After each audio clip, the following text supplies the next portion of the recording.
Okay, this is episode 409, Wiedersehen. This is written by Gennifer Hutchison and directed by Vince Gilligan, and I'm Peter Gould, co-creator and executive producer. Hi, I'm Gennifer Hutchison, writer and executive producer. I'm Jenn Carroll, associate producer. This is Judy Rhee, production designer of season 4. Oh, I really hope so. What can I do for you? And you're seeing an array of signature Vince Gilligan shots in this sequence. He has a tremendous eye for symmetry and balance, and he just has a unique way of framing that I think is really special and fun, and you can absolutely, I think all of us can recognize it.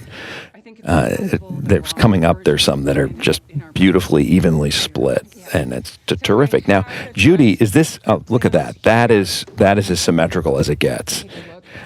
Now, Judy, is this, did you guys actually travel to Lubbock, Texas for the sequence? We actually didn't. We found this location in Albuquerque. It's a floor. It was an empty floor of a publishing company. And when we discovered this place, it did lay out the way that Vince likes to shoot, which is a lot of foreground and mid-range and then background. So we took over this empty space, which was painted white and mostly empty. We brought in and moved some of the counters in the space that you see now. We painted the hallway, which was white, to that blue, deep blue color. And Marshall Adams, our DP, who did an incredible job, he favors dark colors, so we went with a darker palette here, also to sort of pop the actors away from the walls. But the space you see behind them was all storage, so we made it smaller. You see the wall to the right to contain the sort of municipal office feeling, so that there was always a layered background happening. And the storefronts were really great to work with. And you'll see in some of the other shots we'll go back to, the storefronts continue, and it was a vast space. So we, like I said, made it smaller by adding black plexi panels as well as some colored panels that Marshall could light through. And I think that worked out quite well. They reflect so beautifully. That's another Vince Gilligan trademark, those reflection symmetrical shots. And Judy, these plans that our characters are looking at, those were put together by art director Paula Del Santo? Yes, Paula Del Santo was our art director for season 4. She did an amazing job, and her background in architecture really came in handy with the sort of the minute details of how one would fold and open the plans and how one would carry them. And so Kim bringing that tube in was really her idea, and and how you would turn the page, and all those subtle details were really worked out through Paula, which is great. And she's very persnickety when it comes to details, just like the rest of us are. And so we had to go back and forth with her a bit about the stamping process and like what would be believable. Because normally these forms are signed by so many people, all of the signatures that you would need. So we had to, consult with her to get her expertise about how we could pull this gag off. Yeah, and in scripting, we talked to her a lot, too, because I think originally in the script it was a single blueprint that they were comparing, and then the reality is quite extensive pages, and so there was a lot of back and forth and figuring out exactly how to make it realistic, but also, not a boring scene.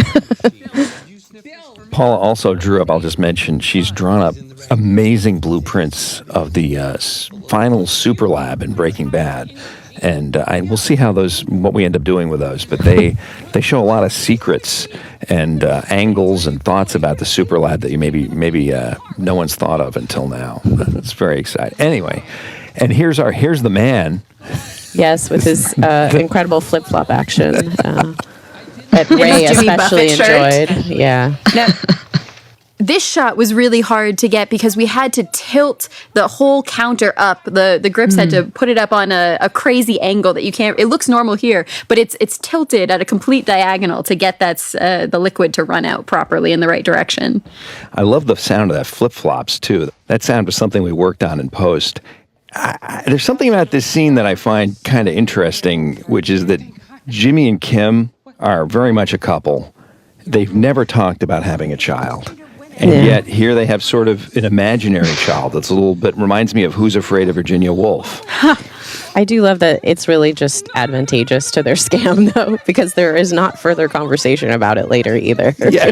It's not like some secret mystical, oh, I wish we had kids. No, they were just using them for the scam. They just move right along. Yep. You know, it's something I love about them. I do.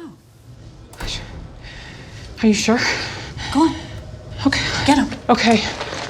I really love this clerk here. Marceline. Marceline, yeah. She's great. Yeah. She's wonderful, and of course, TV viewers recognize her from The Leftovers and from 30 Rock, and she is just a tremendous talent. I remember that I got a frantic series of texts because the concern was, is she going to have to do a Texas accent? And I don't know.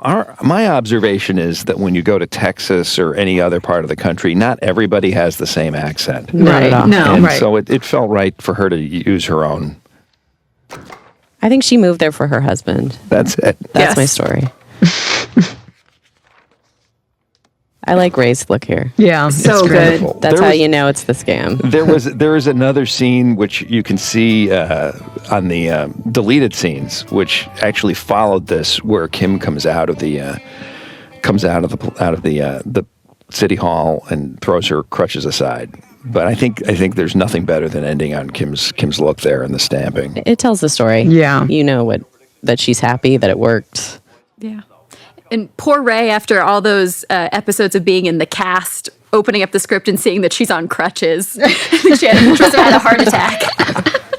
I know. She's such a champ, though. She never complains. She doesn't. And here, of course, Michael Mando and Tony Dalton. These two guys are so great, and Tony's such a wonderful addition to this cast.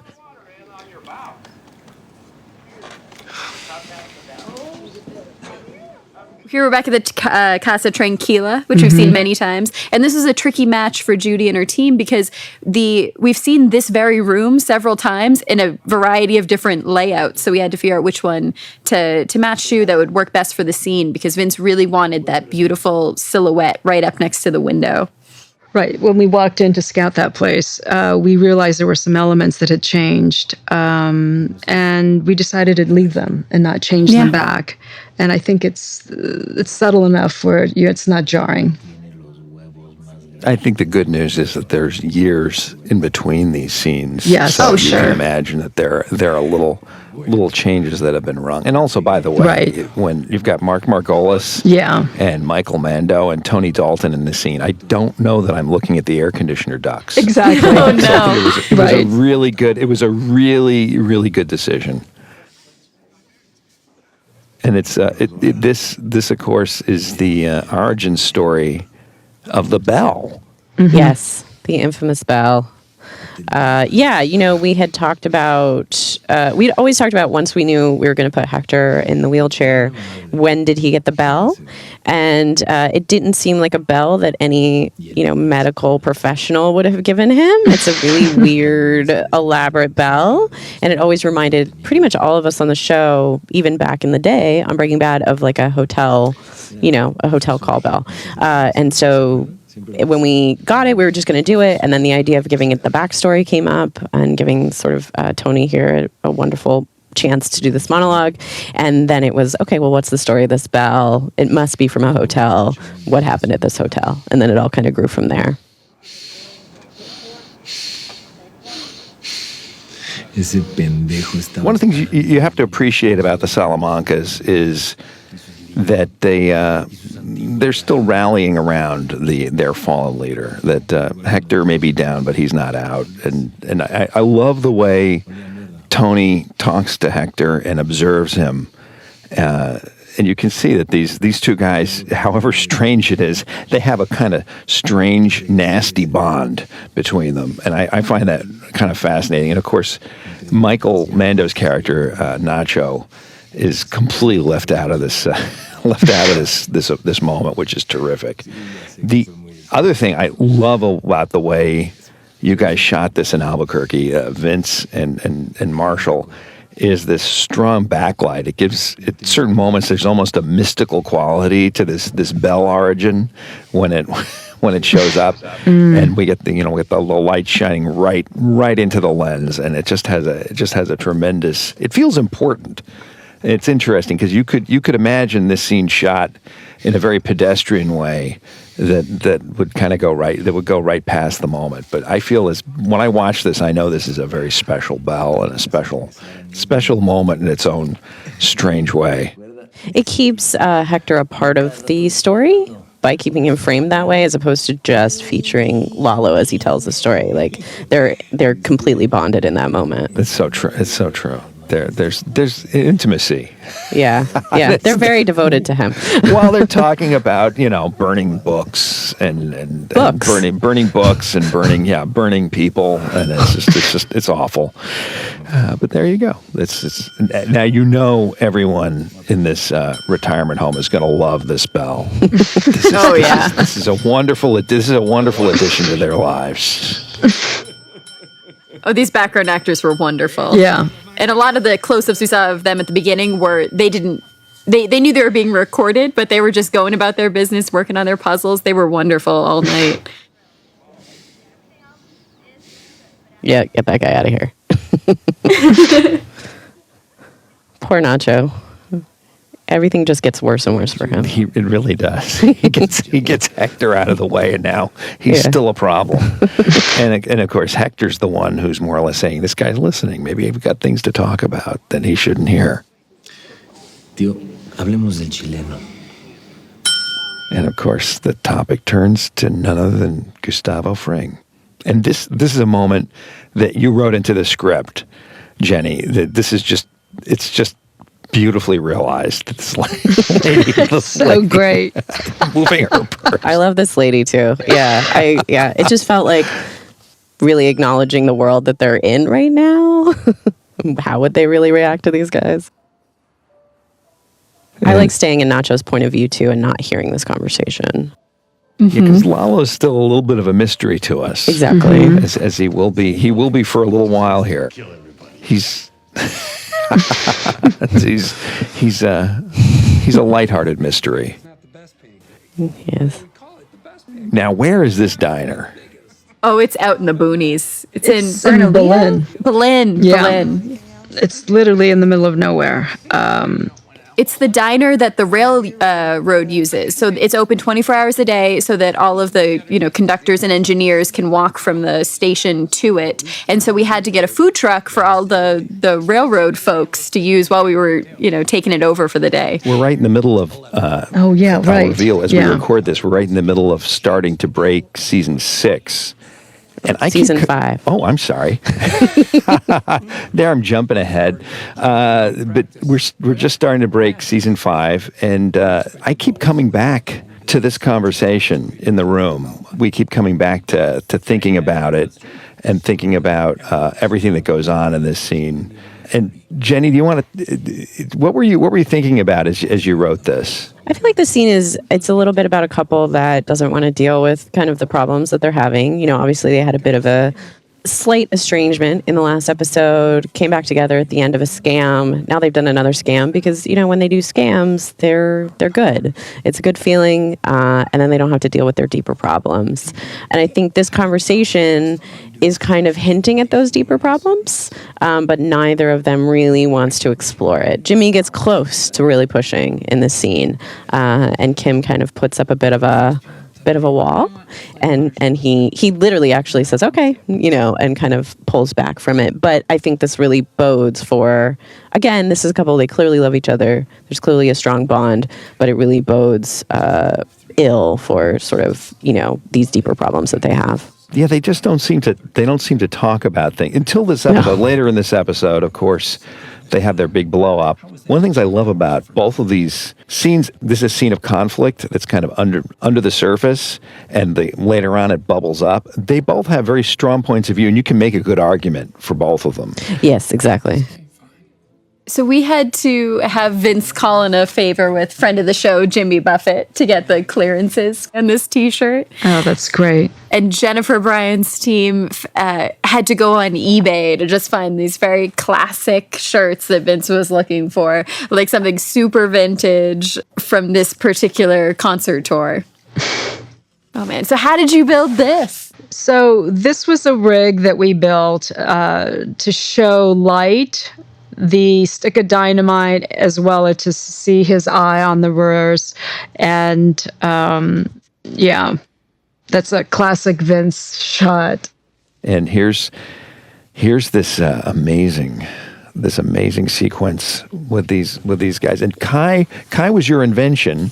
Yes. Back in episode 5, I believe. Yeah, I got to 6, introduce episode 6. Yeah, I got to introduce Kai and the rest of the crew. Yeah, we wanted to have sort of a little bit of an agitator in the group, someone who would butt heads with Mike, but who is ultimately good at his job. It's just beautiful the way Marshall lights it in there with that one big light source from the top.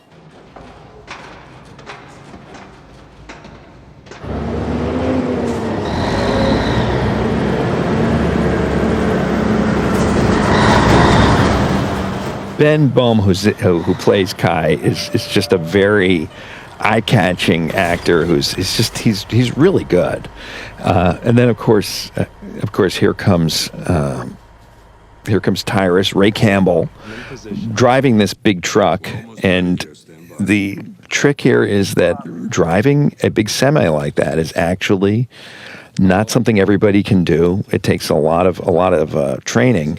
And Rhea doesn't happen to be a semi-driver, so Vince had a very interesting problem in this sequence, which was how do you have Ray Campbell drive the semi? And I think when we broke this episode, in my mind, I thought, well, they'll just kind of, limit the shot and shake the camera around. But in fact, what Vince and Marshall figured out was to actually put a second steering wheel into the vehicle, and then flip the image. So Rhea seems to be driving, but the actual driver is to camera left in the image that you're going to see. So just off screen? Just off screen. Oh. Yes, just off screen. That's really clever. So, and we'll see more of that in a moment. But of course, this scene, in a lot of ways, is getting into Werner's head in a way that we haven't seen before.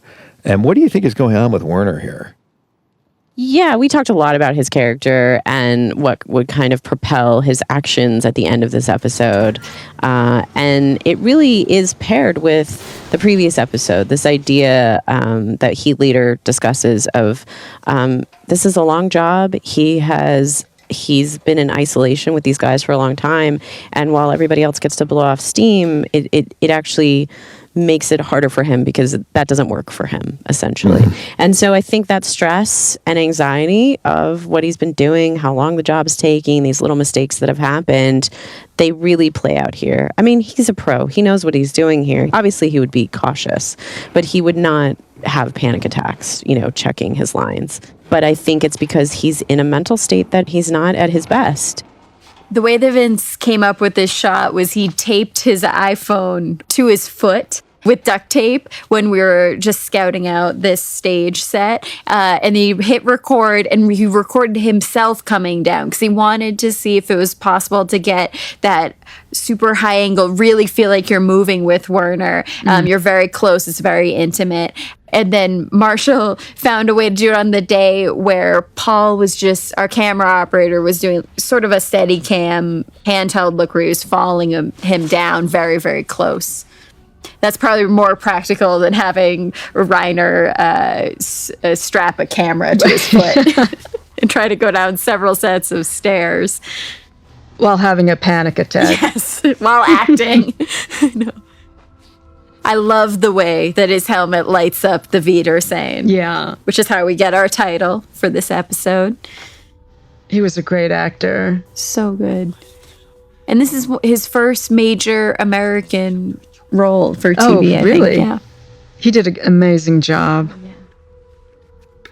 Rainer Bach, I'm kind of jumping past. He is such a spectacular performer, and I'm sure if you've been listening to all the episodes, you've heard us talk about how great he is, how funny he is, and really what a pleasure he is to work with. He's so inventive and physical in his work, and this is a fascinating shot. It really does remind me of 2001: A Space Odyssey. You're right. It really does. Yeah, there's a lot of shots in this episode that feel very classic, Yes. and the compositions and which I think the show definitely always feels very classic film to me. Every single one of us, we're all film buffs and TV buffs, but we love it. That's why we're doing this. And that's, again, using the smoke. And also, by the way, some of the scene is actually lit by that little pen light and by the light on his helmet.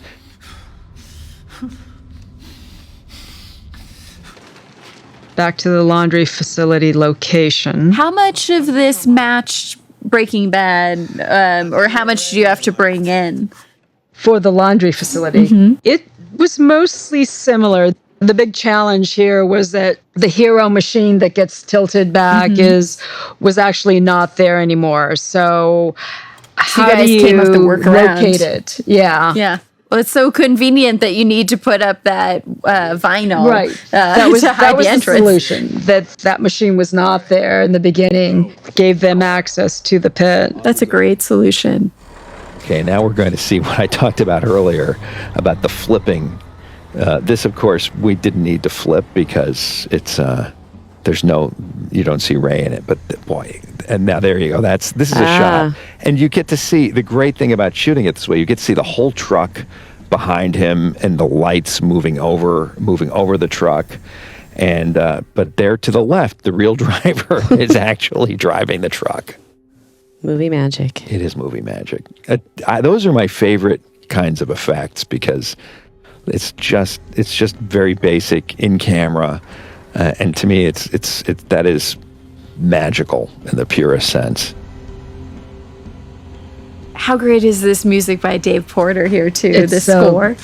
It's so great. The music's always great. Oh yeah. I love how basic this plan is to cover the sound. It's like, we're just going to drive a big truck over some plates. I mean, it makes sense. But I like that Mike always comes up with very practical schemes. That's right. For anything that he does. We want to do the lowest tech version that will get the job done with him always. And that's always been with his character. Absolutely. You got a little glimpse of the exterior of the laundry, and you saw a billboard in the background that advertised travel wire, which of course becomes very important in the next episode. That was actually a billboard for DJ Mustard that we switched out in post. Wow. It all comes together. It all does. No, I'm good, thank you. No, we don't accept. So you guys took this. It was an abandoned sort of solar warehouse. Correct. It was sitting empty. I think it was another storage facility previously, but it's been empty for a while. So it was massive. I mean, it went on forever. Oh, yeah. It was perfect for what we needed this to be, and believable. Yes. That they would be housed here.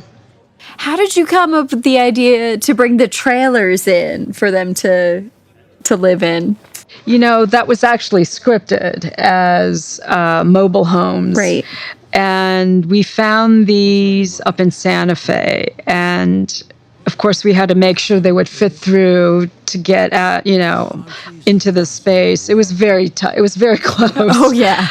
We modified them a bit. We painted them, added steps, made them a little more homey and less like a double wide. Yes. We got our color red in, and it's great. Yeah, it's very quaint and bizarre at the same time. I love how Mike and Werner developed their friendship over 2-3 episodes, and it's unfortunate how things turn out, but you get to see a sort of a more softer side of Mike. I know, because you spend the whole season thinking that Kai is going to be the problem. Right. And then it's who you least expect. Yeah. And he's so human. Yeah, he really is. And he can't help himself. Oh, no. He's kind of like a absent-minded professor and doesn't quite understand the Gus Fring yes. magnitude. Yes. And it makes so much sense why in the other show, Mike and Gus are so hardened. Yes, like when they're working exactly. with Waltz, that Yeah. they're never make the same mistake twice vibe. Right. It's from this guy who broke their hearts.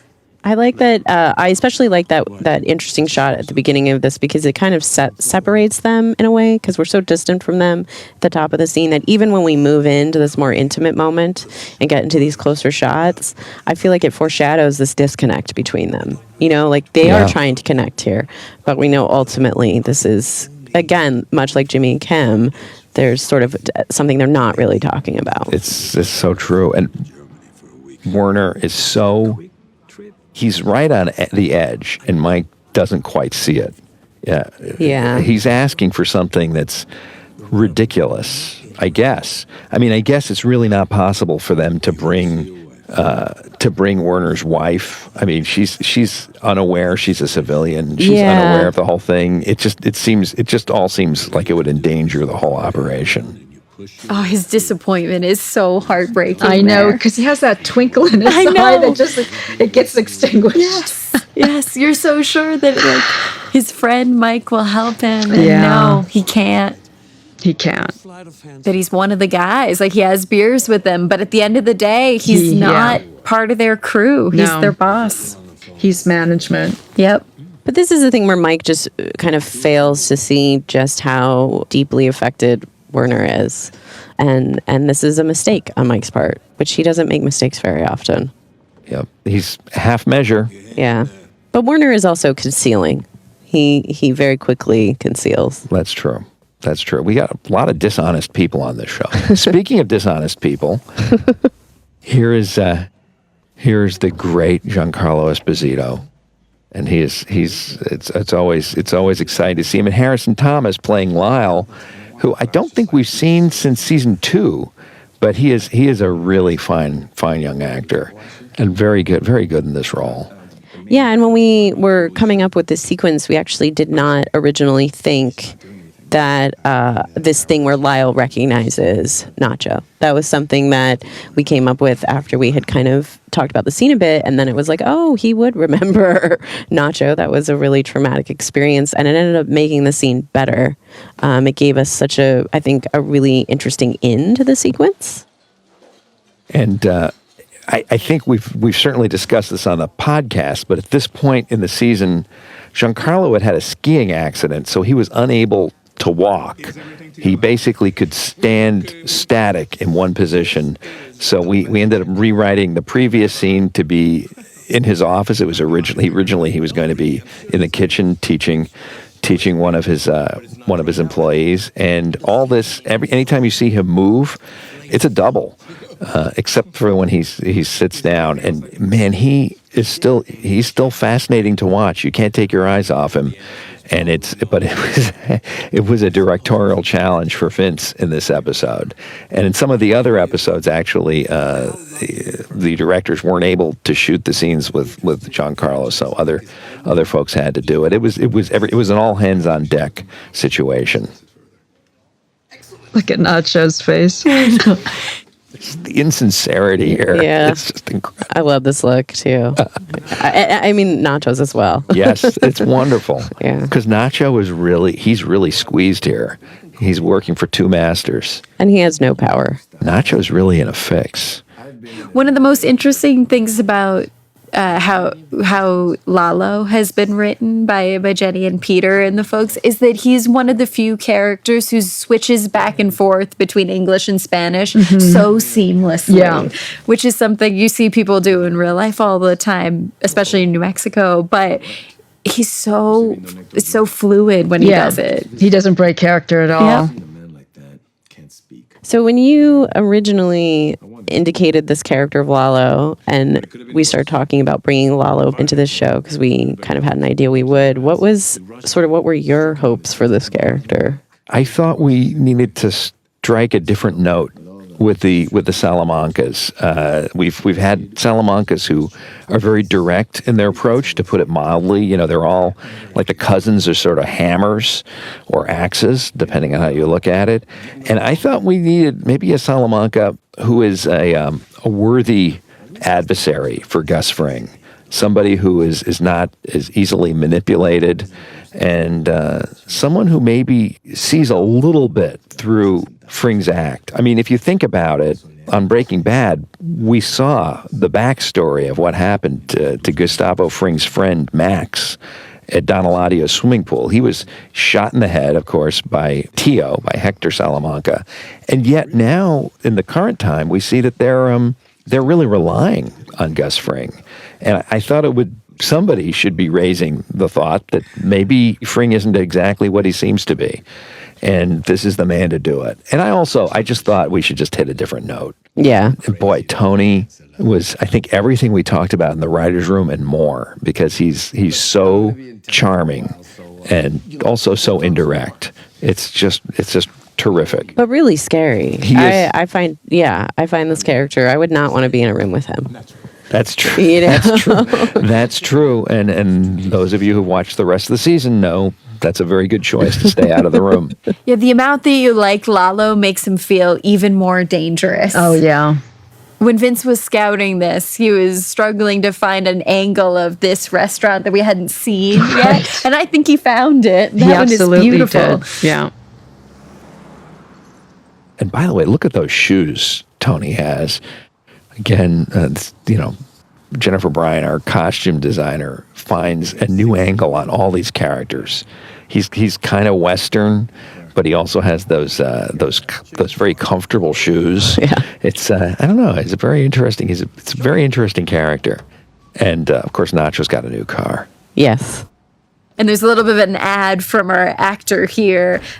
Tony, as they're pulling away, decided to toss the cup out of the side of the car, which was not scripted. He just felt it in the moment, and it's perfect for the character. And it lands exactly where it should. It's great. Now here's our man Jimmy. He's getting all ready. This location actually is in the City Hall complex in Albuquerque. In fact, up the hall is the mayor's office, and they were very nice to let us use this space. Yeah, this was a surprisingly challenging location. It's interesting. It's always the sets. It's never sort of the locations you expect to be a challenge that end up being the biggest challenges. This is another almost complete build. Like, you guys brought in everything, changed the walls, right? Right. This was just a small sort of pass-through office that we looked at. We looked at a lot of places. We were trying to find the balance between something that still felt municipal but wasn't too big, but was big enough to shoot in. This worked out quite well. We painted the walls, which were white, to this darker, kind of more judicial, more somber color. I happened to be there for the shoot of this sequence, and I was just mesmerized by Bob's performance, because he comes in, he's fully prepared, he knows every word, but every time he does it, it's a little bit different. He finds something new.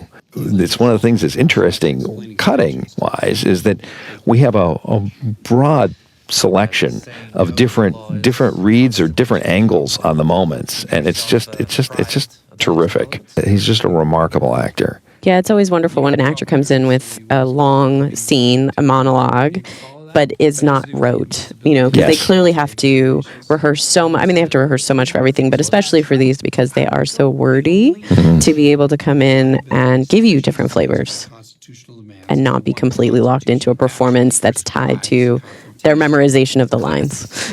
Here's a question for you, Jenny. Yes. The committee is going to, later on, we're going to find out if they felt he was insincere. Do you think he's insincere here? I think this is really open to interpretation. I think Jimmy thinks he is being sincere. I really do. But I also think that Jimmy is not being particularly honest with himself this entire season. And it doesn't even, as we understand later, it doesn't even really occur to him that the omission he makes in his presentation is what makes people think that he's insincere. It doesn't even occur to him. And I think that's genuine. So I think it's a complicated issue. I think he would say, I am being sincere, but because he's been so self-deluded in a lot of ways, as an act of self-protection, I think there's no there's no way but to say, yes, there is insincerity there. I love what you're saying. In a weird way, he seems over-prepared. Yes, yeah. It's like he's really thought about every question except this one. Yeah, yes, exactly. The law. And you can see it throws him back on his heels. And I think this committee member, she might be trying to get him to say something about Chuck.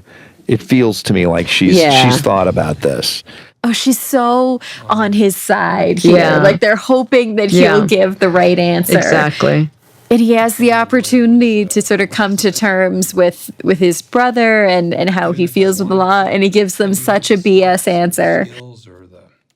I really love her performance, and these smaller roles, it's really wonderful when an actor comes in and gives those just as much character and layer as sort of a larger role. And there's kind of a sadness when she asks him these questions that plays in a way that I hadn't necessarily expected in the writing, because it's not like she's trying to pin him down. It's almost like she wants him to open up this part of himself. She's given him a chance. That's by her lights. This is all stuff, I think, as we're talking about it, I don't think when I watch the scene the first time, I don't think I'm going to get any of that. I think these are all layers. And of course, this is, Michael Lanahan, who is great, and Kimberly Bigsby, and Rachel Singer, these three actors, and they just do a wonderful job. Yes, because they really could go very judgmental and strident, and they don't. It's like they want him to do well. They do. It's an interesting scene because this is it's probably a 5 or 6 page scene where everyone's sitting at a table, and this is one of those scenes where there's only so much that you can do to jazz things up with cinematography. You can get the shots right, they can mean something, they can be important, and the location needs to be right, but it's ultimately about the performers and the writing and having the psychology come through, and it's just I find it riveting. But it's a scary thing for filmmakers to see 5 pages with people sitting down, and I can't tell you how many directors will see that and try to come up with a way to have people walking around, just to because they're scared. They're scared that it won't be interesting. And Vince had the confidence to shoot this and make it real and let it be what it's going to be.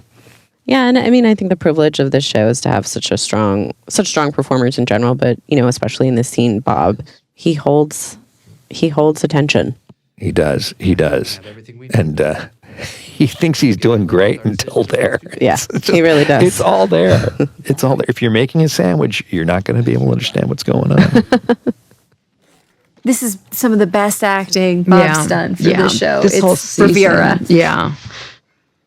And this is, there's actually something kind of interesting that happened, that Bob actually lost his voice for a day here. And it's when we were supposed to shoot this scene, and the crew recorded him speaking and sent it to me. And I came in the morning and I didn't recognize his voice. So we had to push the shoot of this particular scene back a day. And this scene here in the hallway, he actually doesn't have much of a voice. And so this is something we rarely do. We had to loop. Everything he's saying here is post-synced and looped. If you were to watch it before it was looped, you wouldn't even recognize it was his voice. It was very odd. It made me realize how distinctive Bob's voice is. He's got a quality and he uses it beautifully. But to have that taken away was a very strange thing to see. That must be so stressful as an actor. Oh my to God. lose your instrument in such absolutely. a way. Absolutely. But it was back. It came back very quickly. But it was there was something fascinating about learning that. Please, Mr. McGill, I can't. This is the same staircase that Huel planted a cell phone on Chuck back in episode 305. Yeah, it's Jimmy's struggle for his entitlement of getting what he thinks he deserves when he wants them. Yes, because he's seen Chuck go through it, and he's seen the success his brothers had. Right. And he's like, well, if I do those things, I should be able to achieve the same. Exactly. I like that the guy keeps going. I would have turned around. Yeah. I really would have. He gives him a wide berth.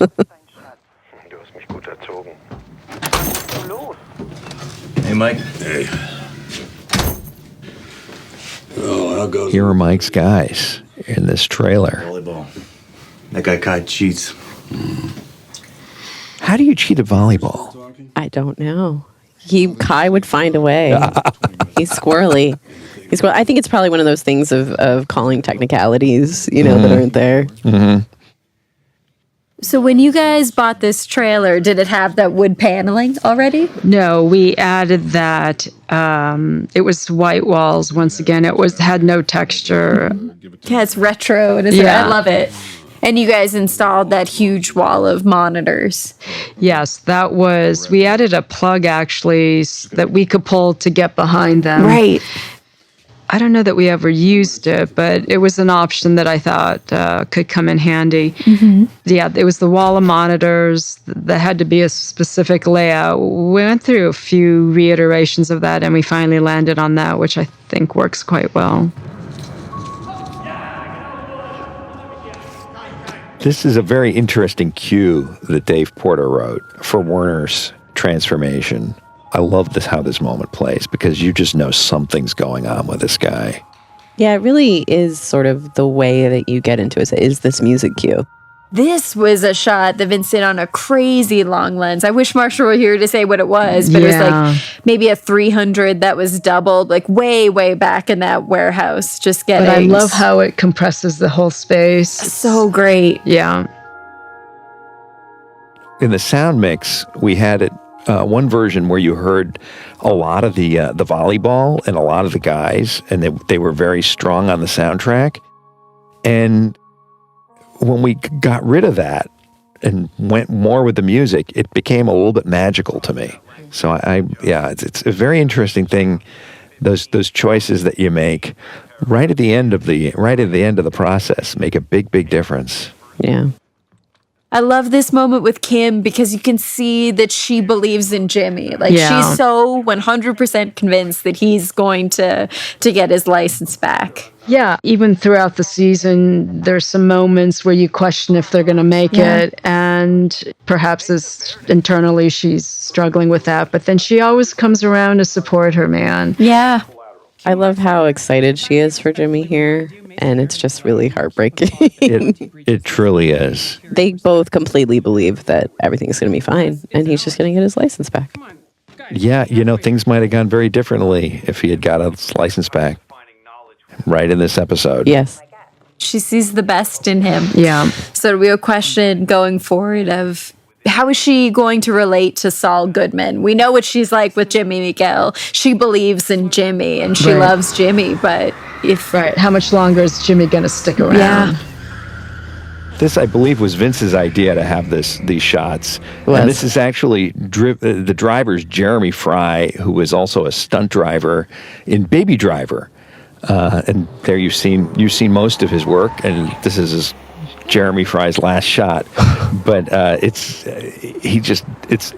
love how that just is so Sacco, cutting from Kim's face to that crazy driving he's doing. It's really lucky no one was getting out of their car as he was going up. And this is the first time we've really seen them go at each other this, really be honest with each other. It's very intense. This is a remarkable scene. These two have been saving all this up for ever since we've known them. They've been saving up all this, and especially Jimmy's fears, which I think Kim understands without him saying them, but now he's really throwing them in her face. It was interesting to come up with a location for this, and we suddenly had the inspiration, what if we put this on the same rooftop where Kim originally had the idea of having an office together? And it's all a little bit heartbreaking to me. Yeah, and there was a lot of discussion when we were breaking these scenes, or this scene in particular, is how far to take this fight. Mm-hmm. this question of, is this where they say everything that they feel? Do they say just a little bit? And there was a lot of calibrating in the breaking and then in the writing. And the scene definitely went through a few iterations before it landed on this. Okay. Okay, listen, we will figure this out. And yes, you will appeal. We'll appeal this to them, well, we won't let them, and we'll find a way to make you look sincere. Tim, I was sincere. Oh, that's the heartbreaking line. We'll find a way to make you look sincere. Yeah. Because it kind of gives away that she's like Jimmy, thinking, do the steps and then, tell them what they want, and then you'll get what you want. Well, it's her way of continually trying to prop him up. Yeah. And she's such a problem solver. Like every single thing they've had to go through, she's been like, okay, let's take stock. Right. Let's see what the next step is. It's a remarkable scene. And it's paying off so much of the work that we've all done for 3 seasons and change at this point. It's a terrible fight, and you just feel awful, but there's also something that's like weirdly satisfying about it, because these people have pent up this stuff for so long. The thing I love about this fight is, like so many fights that people have, it starts about one thing and then it becomes about everything that's wrong with the relationship. It's true. And I was there when Bob and Rhee started this shooting with Vince. They were both so on. It's really kind of electric to see actors this good bring a scene in and have it so fully prepared and fully realized. I love how this whole season shows how different characters process grief. Yeah. Like Jimmy just bearing it, and Mike slowly moving forward and then feeling such guilt and resentment toward himself for doing so. Yeah. And then, of course, Howard is just suffering in it. So poor Howard. But also, you don't know if Jimmy is processing grief in his own way, because you see these glimmering moments where, you think he is, but then maybe he's not. Right. Maybe he's just going through the motions. And he says in this scene, he was being sincere. He was doing the best that he could do. Well, I think he feels so cheated because he was being honest and it wasn't good enough. Yeah. And that's heartbreaking. Jimmy, you are always down. I will never forget you pitching that in the room. I can't usually separate who thought of what in any particular break. Yeah. But when you pitch that, it's everybody went quiet because it's so true. Yeah, sometimes those lines just come out in the room and they feel like that's where you're going. So even though the content of that scene, like I said, we were calibrating quite a bit, that was always where we were going with that scene. Yeah. It just felt like the worst thing she could say to him. Unintentionally. Unintentionally. Also the most truthful. Most truthful, yeah. It sort of does a lot. It's interesting to talk to Bob and Rhee about this scene because they have very different points of view. They both really adopt the points of view of their characters, which is great. It's what you hope for. And now we see that hours and hours have passed. It's night, and she's still in her, uncomfortable business attire. The tension is still there. She hasn't relaxed into pajamas or anything. Right. It's great.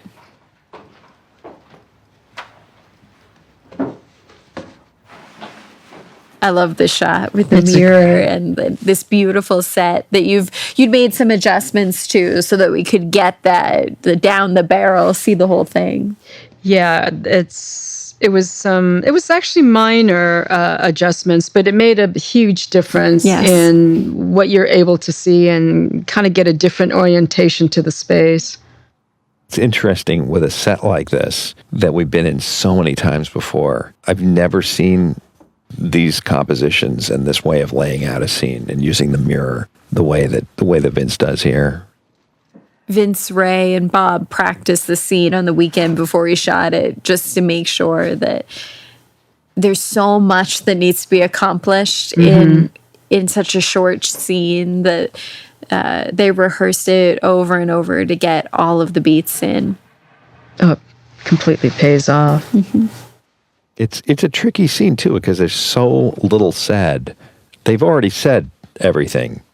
Or maybe they've said too much, but there's it's a little bit ambiguous. And I think the resolution here is maybe even more ambiguous on screen than it was on the page. Yes. Because you really leave it and you just don't know. You don't really know where these two are going. I really love the way they played this because he doesn't look at her and she is just looking so intently at him through this whole, except now when she looks down, but like she's just willing him to look at her and he doesn't. And that's really interesting. And of course, obviously something that they came up with in the blocking. It's just so much honesty. He only looks at her in the mirror. Mm-hmm. Anyway, these actors are good. You guys should hire them for things that you might do. These are good. These are good. And we have the nerve to let those moments play out, which I really like. This, of course, this is Vince's episode, so he really cut this himself. But that's a lot of the time when I'm cutting an episode, one of the things I end up doing is just simplifying. And I think Vince does the same thing, is just simplifying how many you want each cut to mean something. Hey, Mike. Yeah. I like that Mike's a nice boss here. Bring some coffee. He is. Man, one of the things that drove us crazy was this idea that these guys are asleep while the world's awake. Yes. The time got so confusing for this episode and for the next one. Oh, and even, boy, I remember trying to figure out exactly how big these little dots should be. That was that was a killer. And of course, these screens, what they're looking at, was shot during production, but these are not the images that were on the screens when this was shot. Yeah, it's a big challenge because we have to actually film those video cameras, film the footage that they would actually be showing. But of course, it's very hard to build that into a schedule where you have filmed it, have processed it, have synced it, and get it there for the day that you're filming these scenes. So you have interactive light with other playback, but then you have to put that in post. It's confusing. It's a real challenge, these cameras. Diane, Alicia, and our team at Keep Me Posted did an amazing job with these pixels. They have to be subtle enough that the guys would it makes sense that they would notice them, but that Mike instantly notices them. Right. And this whole sequence was something that we worked on for a long time. I think the original idea, before we even had this location, was that Werner would like set off like a small explosive secretly and create an opening in the wall. And once we saw the location, this way of escape, this was I think Vince figuring out how Werner would get out of this place. And I just love how it works. This is such a special shot with this using a long, slow zoom back, which is really reminiscent of another era of filmmaking. It is. It's a classic sort of suspense technique. Yeah. And it feels a little thriller-ish, Absolutely. This long, slow zoom is so beautiful. That's great. That's one of those aesthetics that Vince and Peter wanted to bring into this series to separate it from all the handheld of Breaking Bad. They were like those long, slow zooms from the 70s, That's great. from features. Maybe we could use that here. So this is the real roof of the building. Right. So he goes through what we're calling the storage space where all the food and supplies are kept and that they wouldn't normally go into. So it's kind of a surprise that he found a way out. Yes. Being the smart engineer that he is, figured out a way to get up here to the ship's ladder. Yeah. But Steve Brown and his guys did a fantastic job of fabricating. Yeah, so much of this story of how he escaped, we wanted to be wordless. We wanted to show just the evidence of it as opposed to Mike saying, okay, well, he clearly ran up there and filed the lock. We really wanted to be able to just tell this story very efficiently in imagery. And I think Vince did a really wonderful job filming it. It's terrific. You're absolutely right, because there is no explanation verbally. But hopefully, if you watch carefully, you understand how he did it. Well, one of these laser pointers, that's a laser measure, correct. It would knock out a security camera if it were a couple inches away. Right. Like we tested it with Mark Hansen. It would look like this, but not from that distance. Not from that distance. A little bit of artistic liberty. license, yeah. Excellent. Great episode, Jenny. Thank you. I wonder what happens next. What could it be? I think Werner's going to be fine. I think so. I think it's all good. Wow. But it's one of our longer episodes, but I think it plays really well. Yeah. I would hope so. All right. That's going to do it. Thank you guys for sticking with us and watching episode 409. Thanks for being a fan.